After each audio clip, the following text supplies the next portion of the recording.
Cat cafes have been dubbed the perfect solution for anyone who can't keep cats. The first ever cafe was opened in Taiwan in 1998. It became a huge hit with tourists, and cat cafes have since popped up around the world.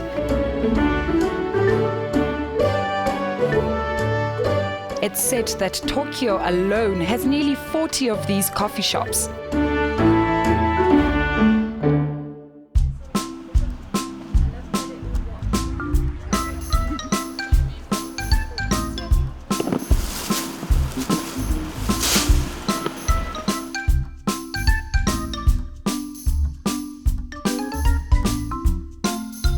Here in South Africa, Shares Art Cats is one of the very few in the country. We decided to check it out and received the warmest welcome. I had a lot of clients who were coming here to do allergy testing because Siberian cats are hyperallergenic. They're the first breed they've discovered that is really hyperallergenic. And so people were coming here to do allergy tests and spending hours in my cattery, and I thought, maybe I can just sort of give them tea and cake and charge them. And that's how it came about. And all the people that have come here rave about it. I've had people come from Pennsylvania, from Texas, from Brazil. I've had a couple that arrived from Brazil. They'd never been to Africa before, and they came here first, before they went to Kruger Park or anywhere else. But even with all the popularity, Paul prefers not to go commercial. Because they're my breeding cats, and I don't obviously want to have huge amounts of people through here.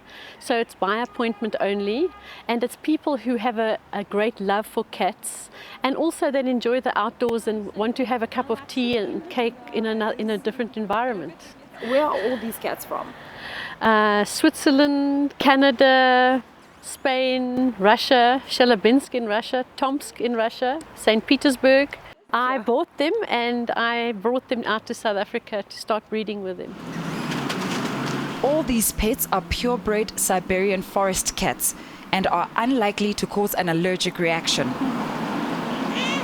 The Siberians they discovered have less of a protein in their saliva called FeLD1, which is the saliva is what creates the allergies for people because cats lick themselves. So it doesn't matter whether they've got short hair or long hair, it's because the saliva of the cat goes onto the fur and that goes into the air, and the dander is what people are allergic to. But because the Siberians have less of this protein, in fact some of them have hardly any, that's why people are not allergic to them.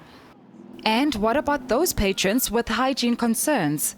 I find that the people who come here who love cats, most of them have cats or are passionate about cats, and they are used to cats being around their food. They share their food with their cats. So the people who come here are not worried about that.